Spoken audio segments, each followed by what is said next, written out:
Amém. O título dessa pregação é As Cartas de Cristo. Então, lá em 2 Coríntios, a partir do versículo 1, será que com isso estamos começando a nos recomendar a nós mesmos novamente? Será que precisamos, como alguns, de cartas de recomendação para vocês, ou da parte de vocês? Então, como nós estivemos vendo em toda a primeira carta de Paulo aos Coríntios, existia toda essa questão envolvendo o reconhecimento do chamado de Paulo como apóstolo. Por incrível que pareça, aquele que havia fundado aquela igreja, na sua segunda viagem missionária, enfrentava um problema que era a falta de reconhecimento do seu ministério, entre alguns na igreja de Corinto. Alguns lá simplesmente invocaram com o homem, criaram toda uma questão de partidarismo dentro da igreja e criou aquela questão de eu sou de Apolo, eu sou de Paulo. Então havia toda essa questão do partidarismo lá em Corinto, e aí Paulo simplesmente, o cara que tinha fundado a igreja, que tinha ficado lá 1 ano e meio discipulando, ensinando aquela igreja, estava enfrentando essa problemática. Então, de novo que está falando, e como eu tinha falado no domingo passado, a segunda carta de Paulo aos Coríntios provavelmente é a terceira carta, ou até mais, porque uma das coisas que aconteciam muito é que as cartas eram enviadas e as cartas eram copiadas, mas nem sempre. Às vezes acontecia de simplesmente a carta se extraviar, ou acontecer algum problema com o próprio papiro, onde era copiado isso, onde era escrito isso, e simplesmente isso se perdia e nós não temos acesso. Estava falando que, por exemplo, a carta de Paulo aos Laodicenses, ela nem entrou no cânon, que é dos 27 livros do Novo Testamento. Ela foi encontrada recentemente, mas ela não entrou no cânon da Bíblia Sagrada. Então, e o próprio Paulo testifica que ele escreveu essa carta, como a gente viu domingo passado. Depois, se quiser dar uma olhada lá na pregação domingo passado, para você se inteirar a respeito disso. Então, Paulo tinha fundado a igreja de Corinto e agora perguntava em tom questionador. Aquele que havia fundado a igreja de Corinto precisava de carta de recomendação. Vocês têm certeza disso? Que eu, aquele que fundei essa igreja, preciso ser recomendado para vocês? Então, vocês mesmos são a nossa carta, escrita em nosso coração, conhecida e lida por todos. Então, Paulo não precisava de uma carta de recomendação. Eles mesmo, ou seja, aqueles que ele havia gerado como fruto do seu ministério, do seu chamado, eles mesmos eram a própria carta de recomendação que testificava acerca do seu chamado, acerca de quem ele era. Ele não precisava que outras pessoas precisavam estar reconhecendo o chamado dele. Eles mesmos, como fruto do seu ministério, do seu chamado, era essa carta que então reconhecia o chamado e o apostolado dele. Então ele vai confirmar isso no próximo versículo, que é o versículo 3. Olha só o que ele fala. Vocês demonstram que são uma carta de Cristo. Resultado do quê? Do nosso ministério. Então, eles eram o que validava o seu ministério.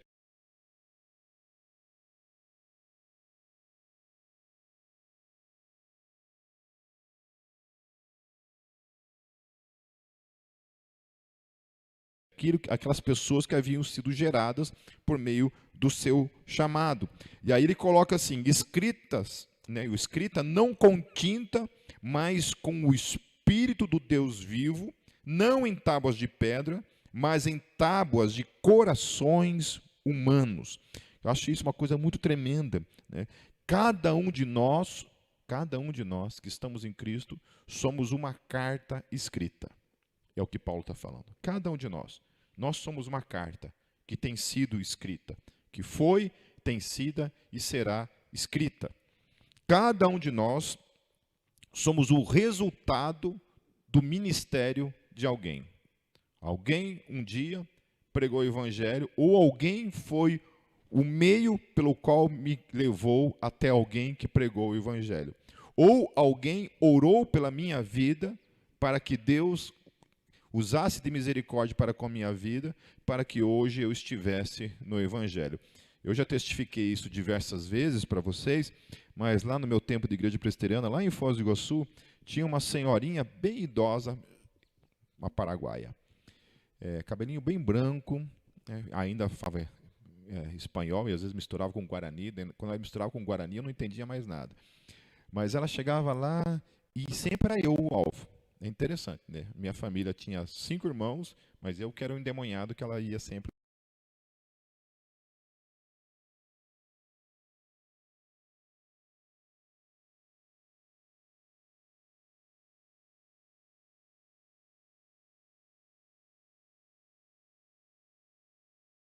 lá querer orar, né? Todo mundo desviado, mas eu era o alvo sempre.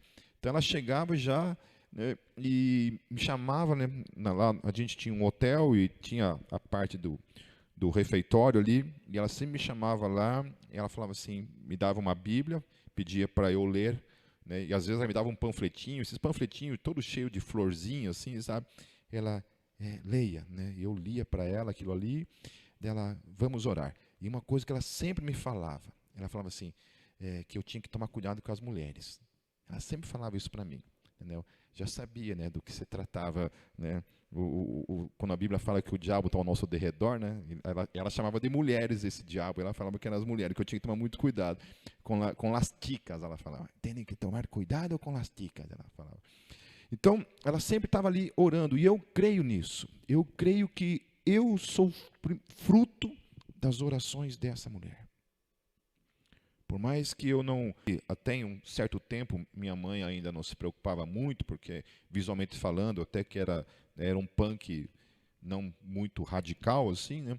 Mas quando eu fiz um moicano no meu cabelo, lá nos anos 80, queridos, hoje você vê aí jogador de futebol usando moicano e está tudo certo. Nos anos 80, você usar um moicano, vocês não tinham. Você ter uma tatuagem era coisa de bandido, literalmente. Quem tivesse tatuagem nos anos 80 era bandido. A polícia já te parava na hora, já te prendia. Ela nem sabia porque estava prendendo você, mas com certeza você era bandido. Você estava devendo. Nos anos 80, isso. E aí, imagine, né, eu morava lá em Foz do Iguaçu, né, que é uma cidade interior, ainda que seja uma cidade turística.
droguinhas ilícitas.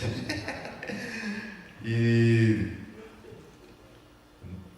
Deus usou uma menina da nossa igreja ali, bem louca, a pessoa mais louca da nossa igreja, né, para evangelizar ela e para trazer ela para Cristo. Então todos nós somos fruto de alguém.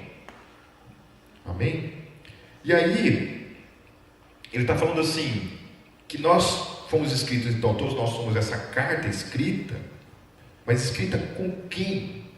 Por quem? Quem que escreveu essa carta? Quem que começa a escrever essa carta?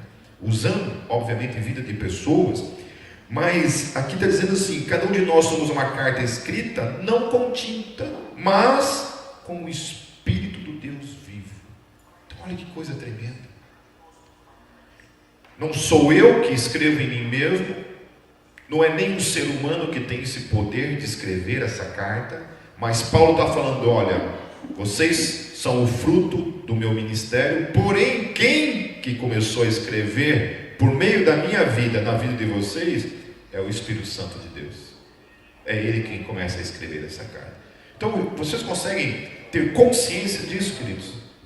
Do poder disso, da dimensão disso, de que quem inicia, quem escreve essa carta é o Espírito de Deus. Não é o fruto de outra coisa a não ser o fruto do Espírito Santo de Deus, que é Ele que começa a obra na nossa vida, é o que Paulo está falando. E ele continua dizendo que não em tábuas de pedra, mas em tábuas de corações humanos.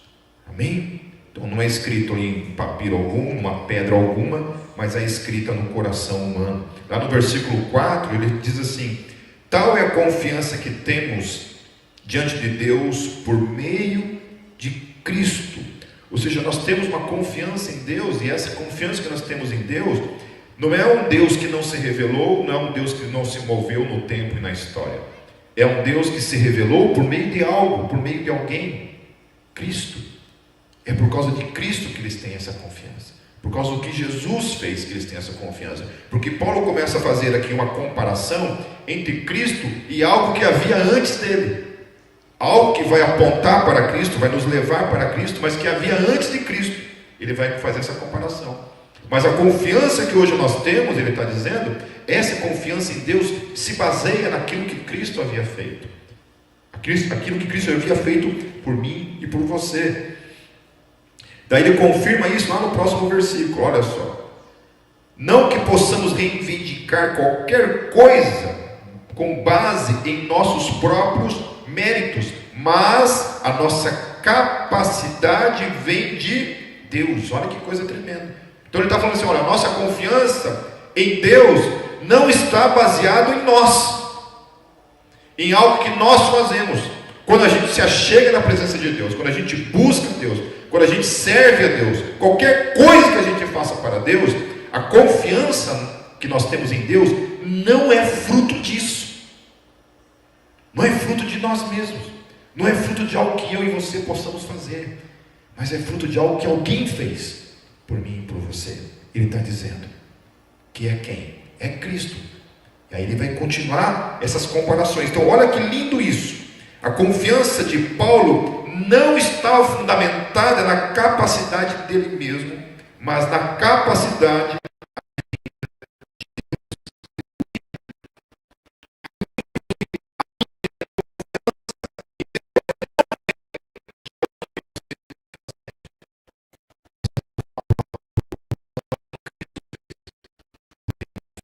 em Deus, não em mim.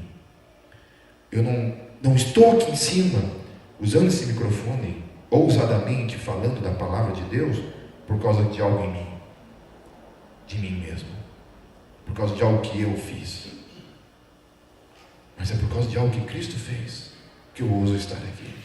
Porque se for baseado no algo que eu tenha feito, eu não estaria aqui. Ao contrário, eu estaria em casa, fazendo outra coisa na vida.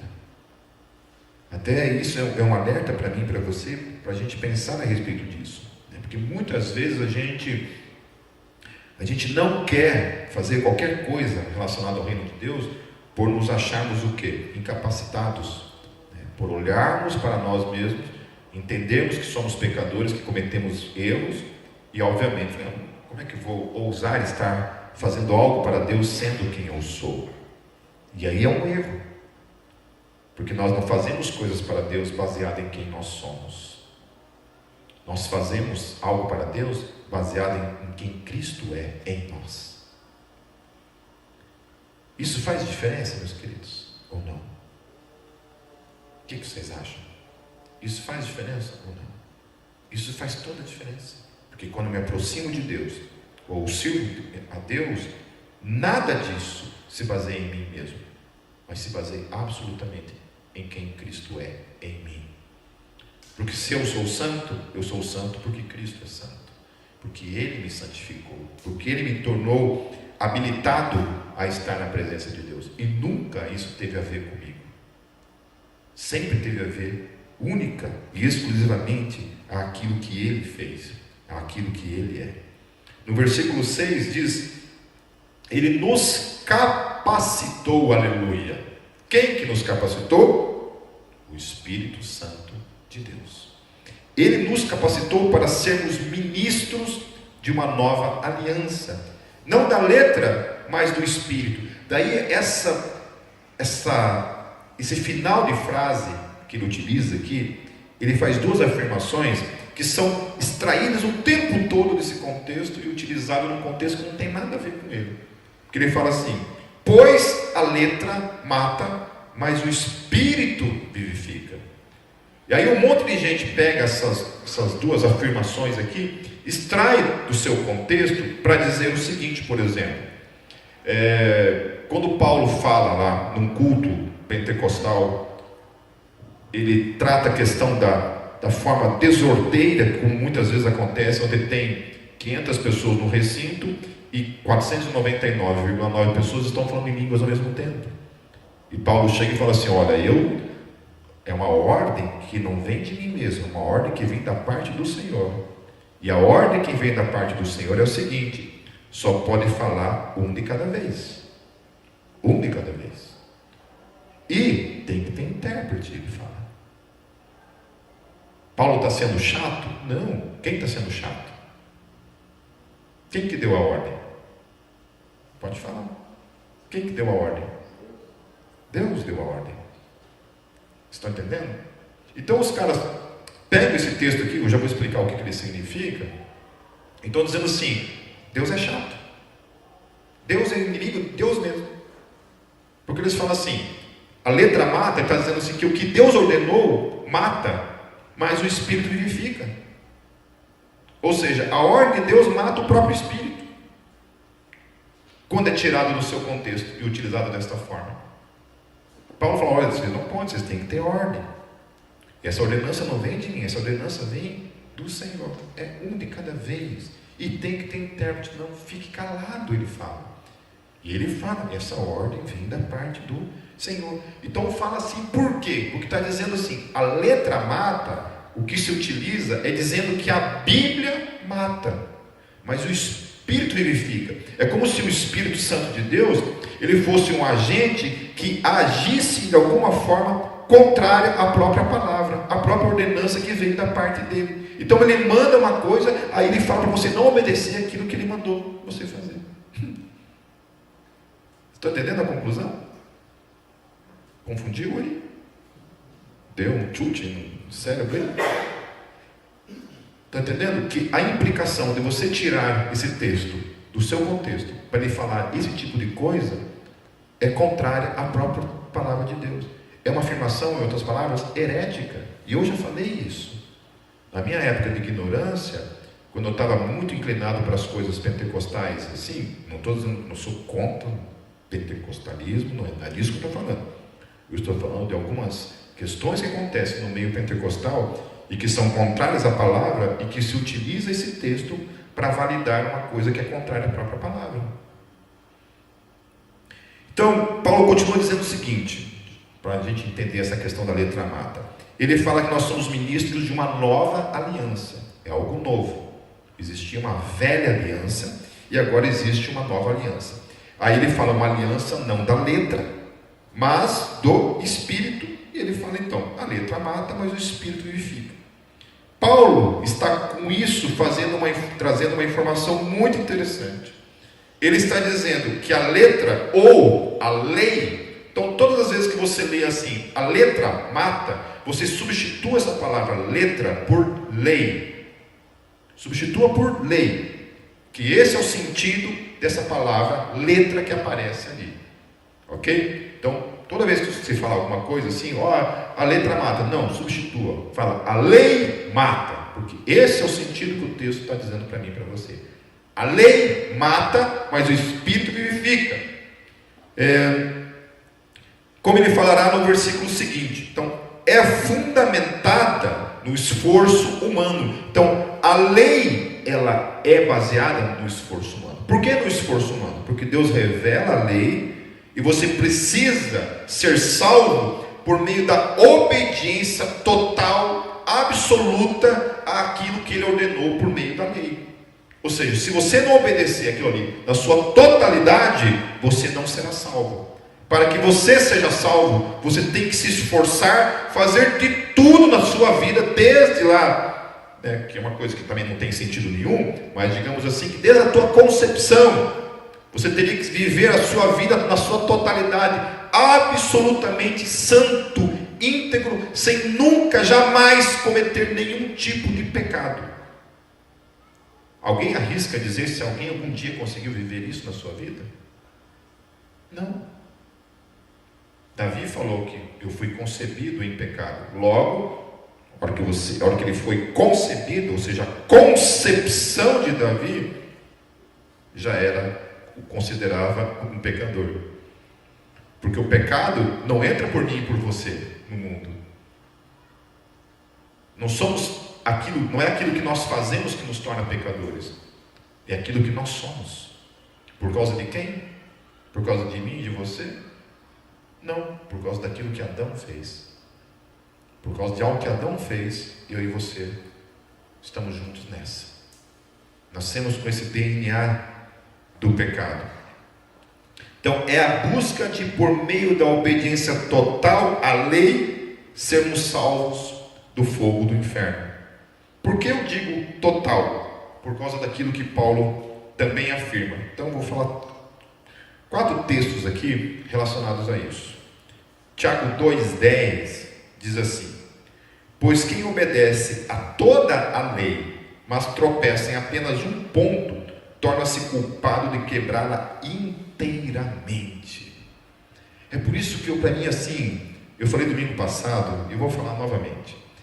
Eu acho uma idiotice, uma tolice sem tamanho um pastor chegar numa live dele e dizer assim, que alguém que comete uma situação de adultério, essa pessoa tem que pegar a sua família, seus filhos e sumir, desaparecer e aparecer somente daqui 10 anos, para ainda assim, talvez no máximo, ser lá o cara que vai cuidar dos carros no estacionamento. Por quê? Porque Tiago está falando o seguinte, querido, se você quer viver por isso, se você quer determinar pecados, que a vida cristã se resume a níveis de pecado, tem um problema aí. Que se você cometer qualquer erro na sua caminhada, por menor que seja, e a tua vida é baseada em comportamento, qualquer erro que você comete te torna culpado também de adultério, ainda que você nunca tenha cometido adultério na sua vida. É isso que Tiago está falando. Você quer viver pela observação da lei? Pode viver, mas saiba que se você errar em qualquer coisa, você não precisa nunca ter matado ninguém, nunca ter mentido, nunca ter cometido adultério, mas se em algum momento, por exemplo, você desejou a morte de alguém, teve raiva de alguém, você foi colocado como se fosse tudo isso, como se tudo isso tivesse acontecido na tua vida, é o que o Tiago está falando. Não dá. E aí, Gálatas 3,10, olha o que Paulo fala.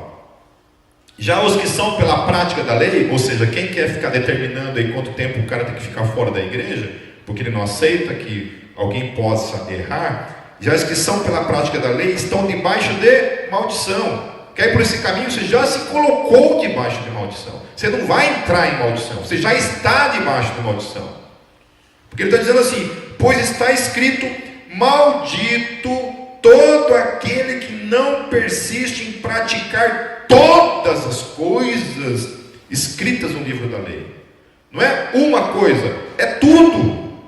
Quer ir pela lei? Vá, mas saiba que tem que ser tudo. Você tem que viver uma vida absolutamente perfeita. Nunca você pode errar, em nenhum momento, não é somente um dia, será todos os dias da sua vida. Se você errou em algum ponto, meu filho, lascou. Por isso que Paulo fala, olha, quer ir por aqui? Vai, mas saiba que você já se tornou maldito por isso, você já se colocou debaixo de maldição. Por quê? Porque você não é perfeito. Então você traz sobre si a condição de uma pessoa maldita. Daí, enquanto que, aí ele compara, que a nova aliança, ela é fruto do quê? Do Espírito. Logo, o que Paulo está dizendo com isso? Que viver pela lei é você querer escrever a tua carta por meio do seu esforço, é você mesmo escrevendo a sua história, porque você tem um mérito para apresentar diante de Deus.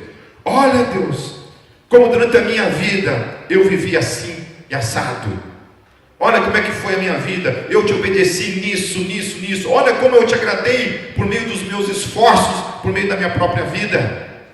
Olha, Deus, a minha vida sendo escrita, eu tenho do que me orgulhar, eu mereço estar no céu da tua presença.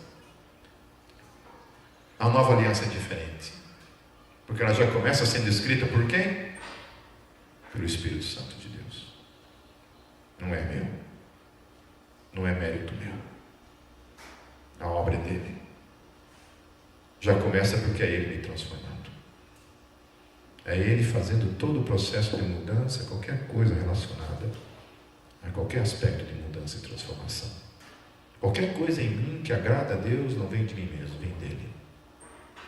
Qualquer caminho, qualquer escolha, algo que eu cometa na minha vida, no aspecto de bondade, de algo que agrade a Deus, é a tinta do Espírito Santo ali, gravada na minha vida. Gálatas 5,18 diz assim: mas se vocês são guiados pelo Espírito, não estão debaixo da lei. Olha só, se vocês estão sendo escritos pelo Espírito Santo de Deus, vocês não estão mais aqui, ó.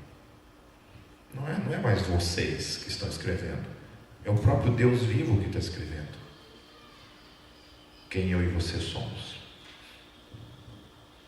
Gálatas 2,16, ele fala assim: sabemos que ninguém é justificado pela prática da lei. Então aí, olha que coisa interessante, como as pessoas não entendem isso.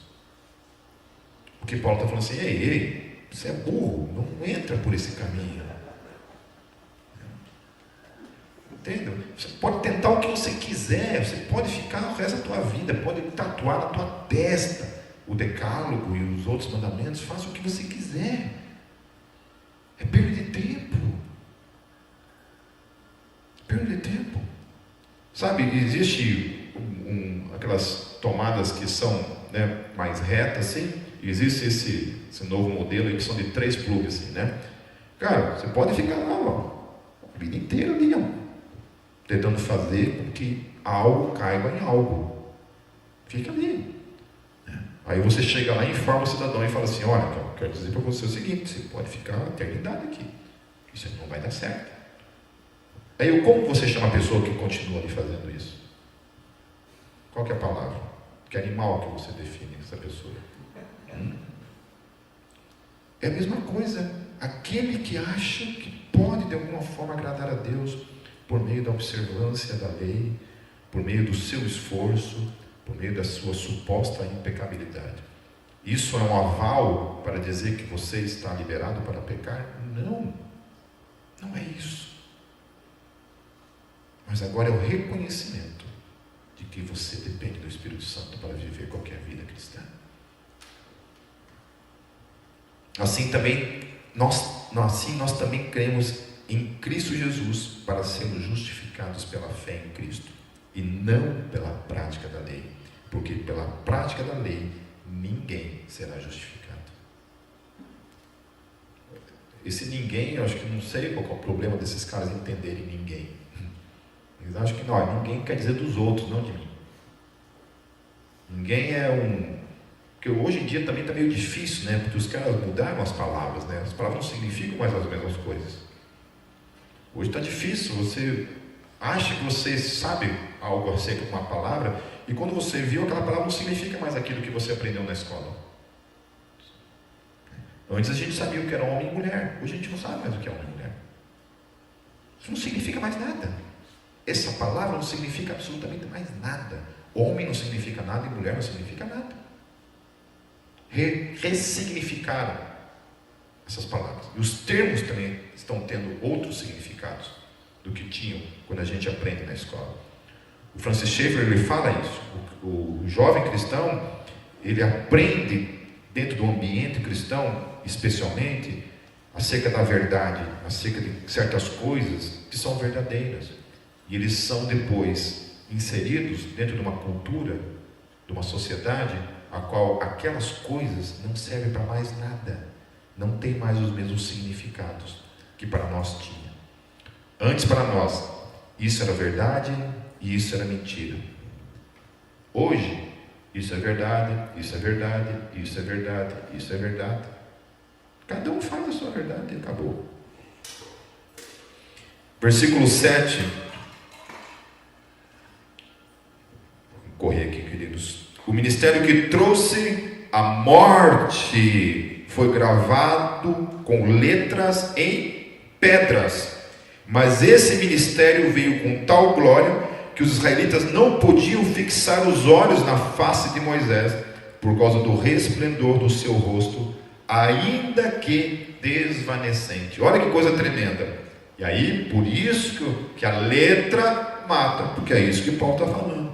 Aonde foi gravada a lei? Nas pedras, ok? Então ele está dizendo aqui que a letra foi gravada em pedras. O que foi gravado nas pedras? A lei. Por isso que a lei mata. Amém? Então repita comigo assim: a lei mata, mas o Espírito vivifica.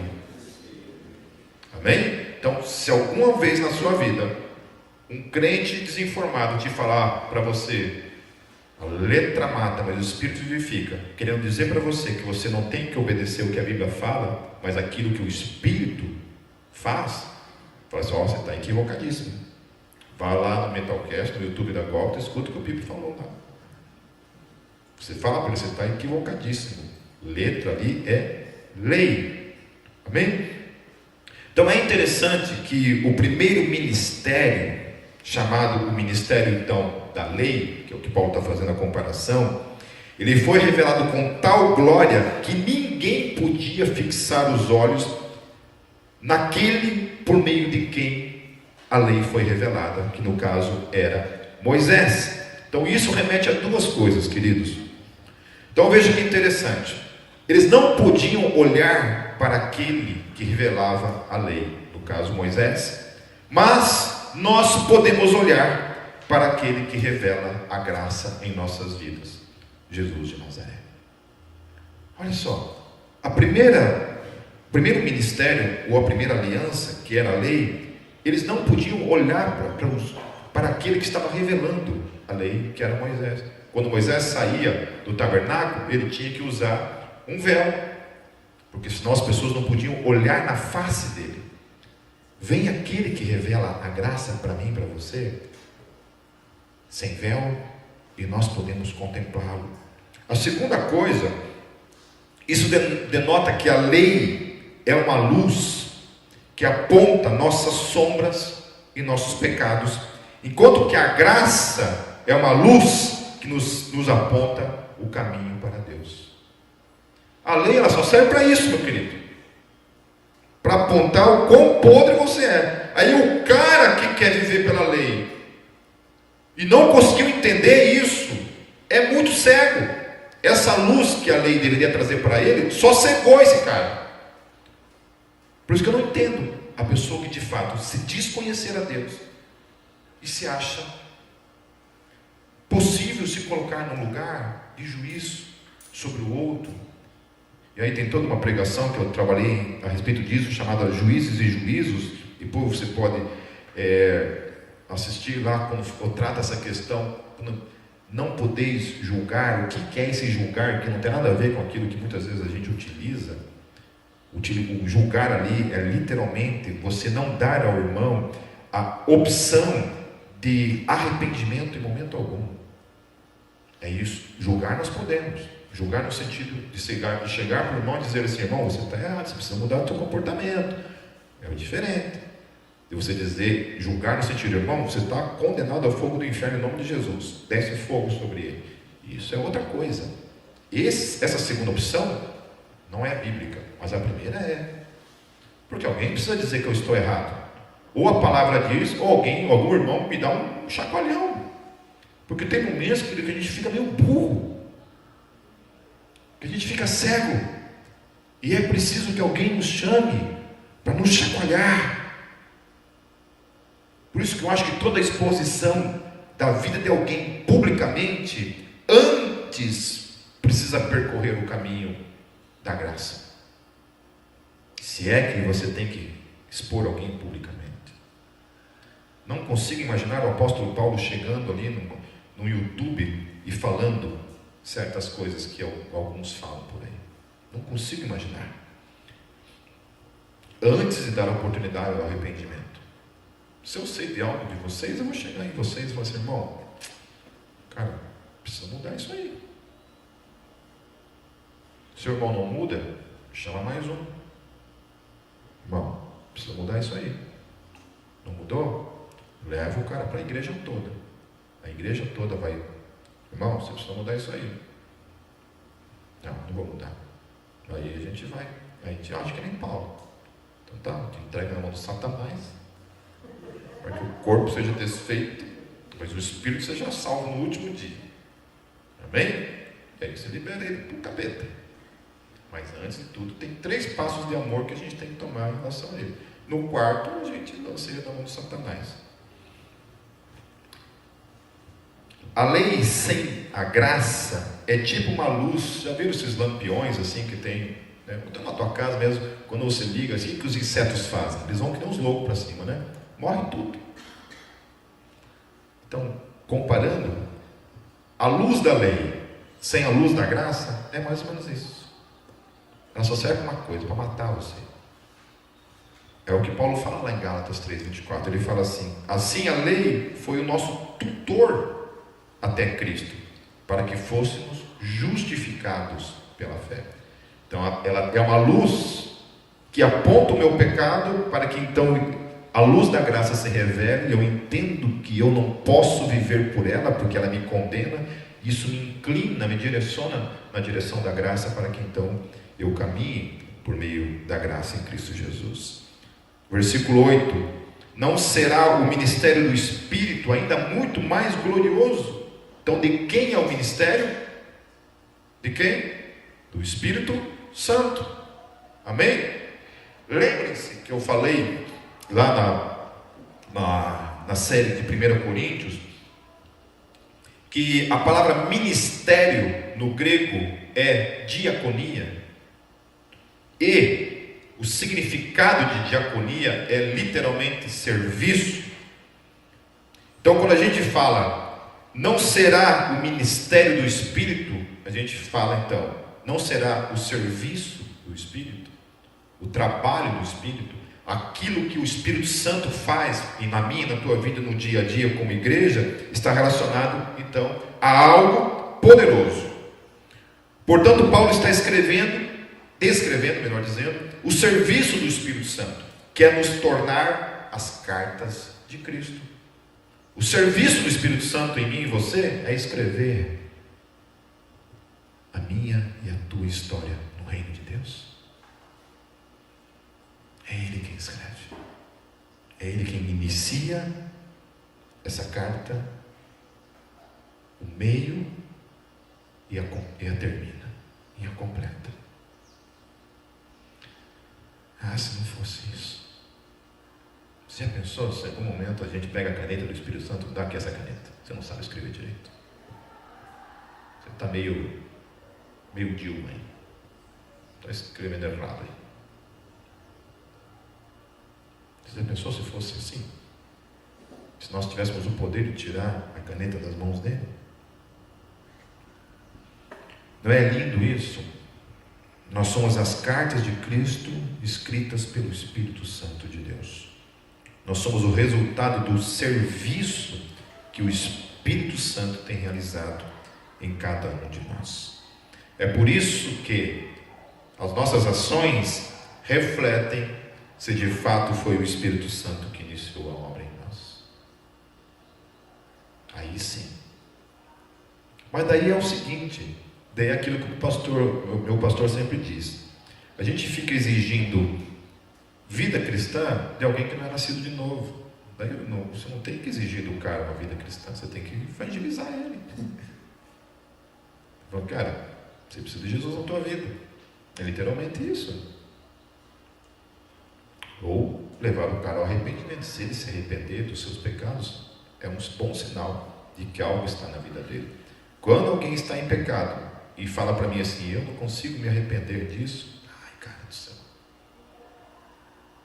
isso é uma clara demonstração que alguma coisa está errada. Que alguma coisa está errada na essência desse ser. Versículo 9: se era glorioso o ministério que trouxe condenação, quanto mais glorioso será o ministério que produz justiça. O ministério do Espírito Santo, ele é muito mais glorioso do que o ministério da lei. O serviço da lei era nos condenar, e ela fez muito bem isso. Romanos 3,19: ora, nós sabemos que tudo que a lei diz, aos que estão debaixo da lei o diz, para que toda boca esteja fechada e todo o mundo seja condenável diante de Deus. Logo, ninguém pode se gloriar de absolutamente nada diante de Deus. Se tem uma coisa que o inferno está cheio e o céu está cheio, é de pecadores. Ninguém vai para o céu não sendo um pecador. A gente vai para o céu porque a gente é um pecador. E vai para o inferno porque é um pecador. A diferença é que quem vai para o céu é porque encontrou a graça de entender que é um pecador e precisa desesperadamente de Jesus. Quem foi para o inferno é porque achou que podia ir para o céu por si mesmo. E aí se lascou. Se equivocou.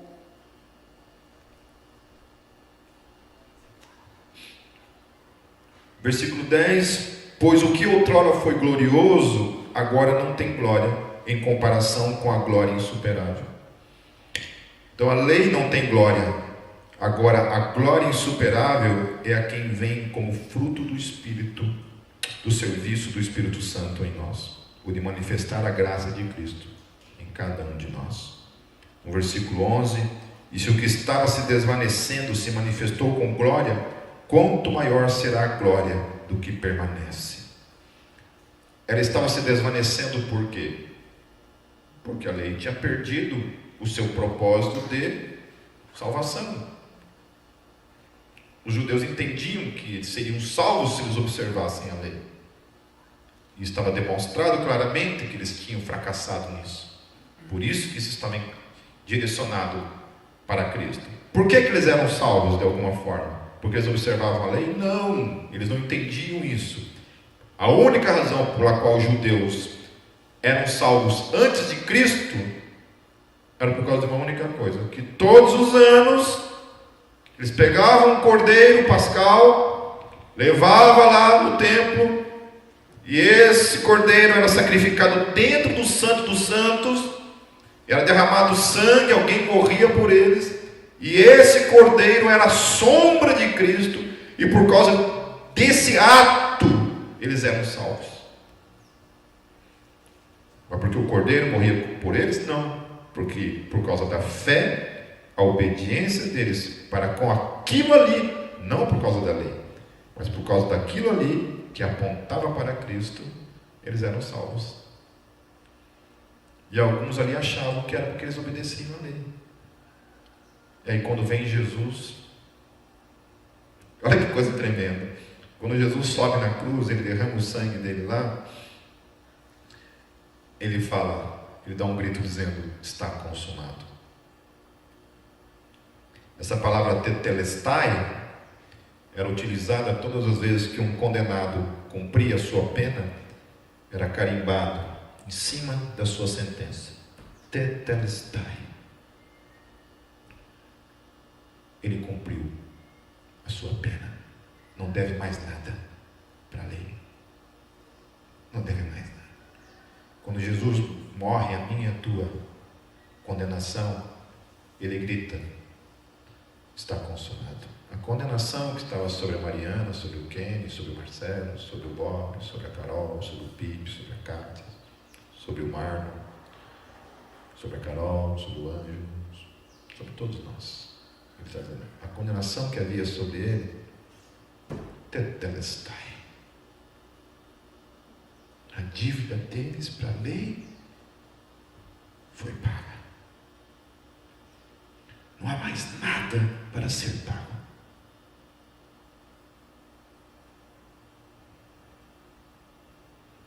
E aí Jesus silencia a voz de Satanás diante do trono de Deus, que nos acusava de dia e de noite. Satanás, acabou. Ele despoja os principados e as potestades. Jesus falou assim: agora chegou o tempo de eu expulsar o príncipe deste mundo. Ele perde todo o seu poder de acusação para com os filhos de Deus, aqueles que o Espírito Santo começou a escrever as cartas lindas que somos eu e você.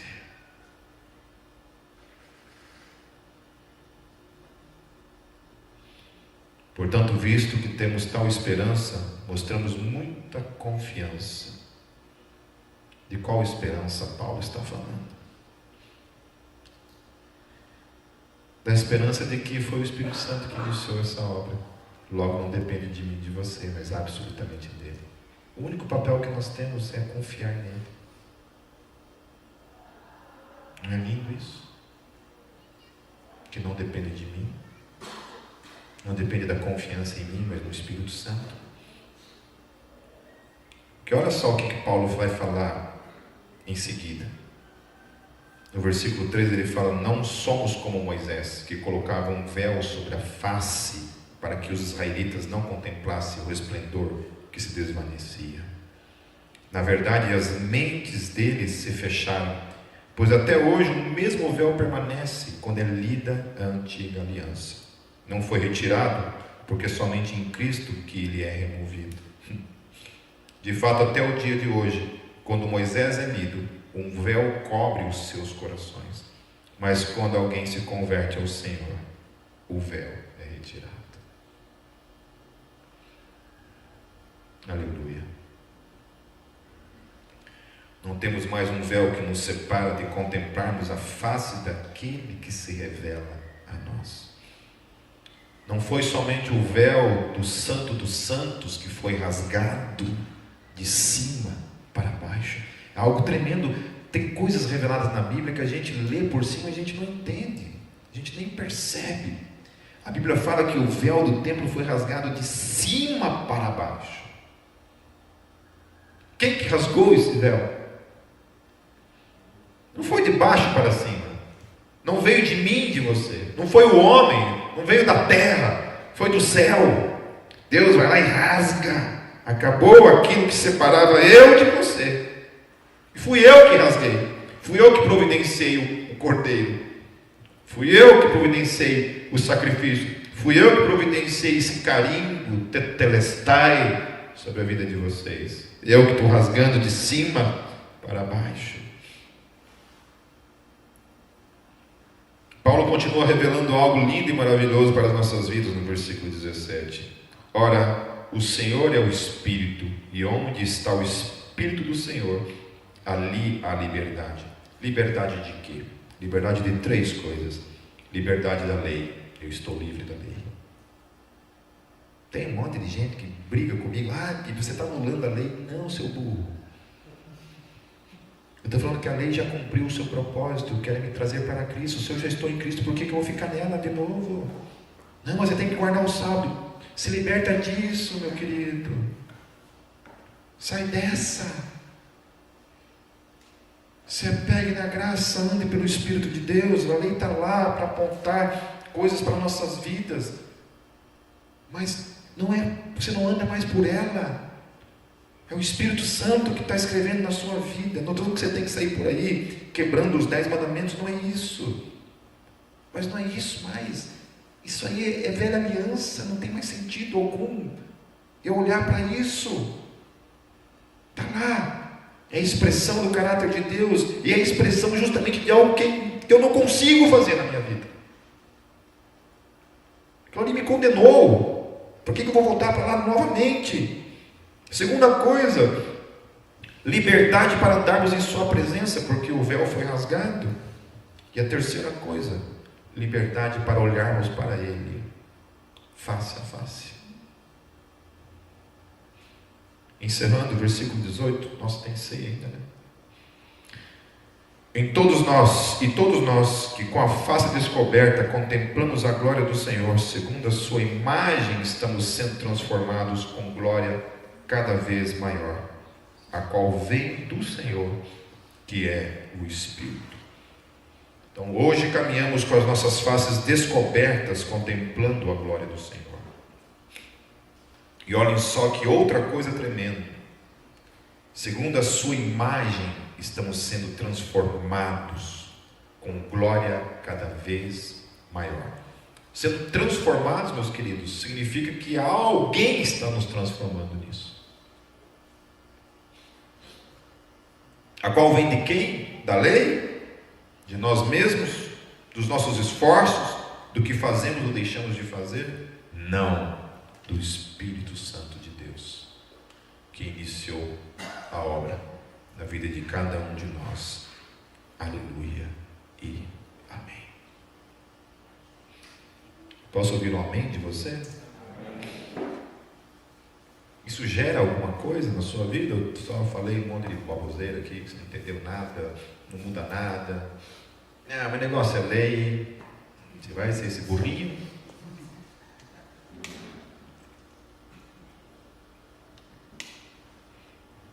Amém. Quem vai servir isso aí? Venham aqui na frente, pode ficar um de cada lado aqui, para a gente orar.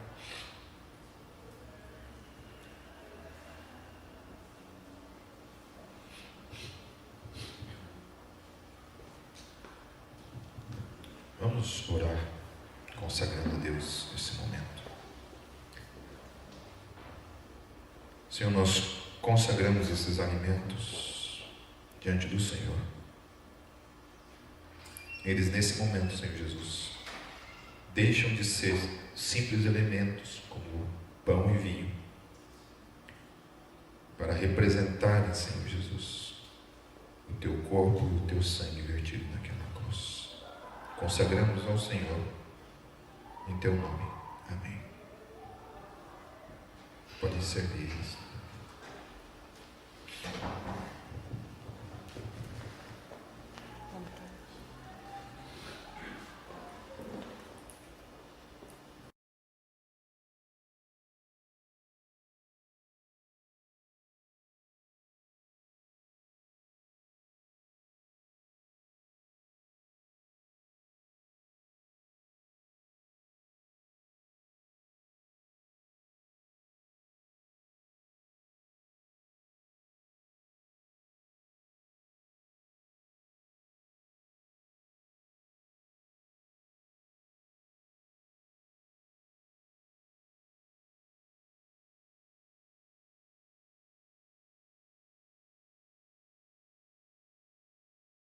Nós olhamos para esses elementos, dentro de tudo isso que nós falamos,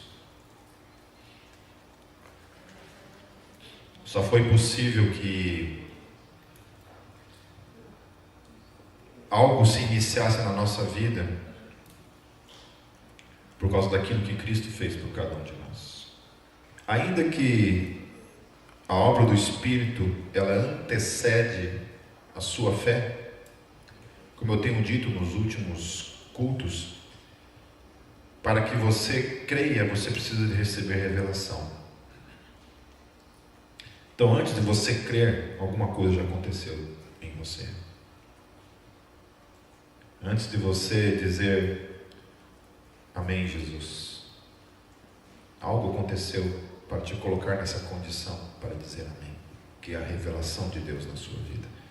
Se Deus não se revelar a mim e a você, não tivesse se revelado, nós nunca teríamos dito amém para o Espírito Santo. É a partir dele, da revelação dele, que já começa a ser escrito em mim e você a carta dele, que já é fruto do ministério de alguém, que já começa lá atrás, sem nós sabermos. O profeta Jeremias, ele fala isso, que Deus havia separado ele no ventre da mãe dele. Olha que coisa tremenda. Vocês acham que Deus bateu um papo com ele lá no ventre da mãe dele e falou: quer ser profeta um dia?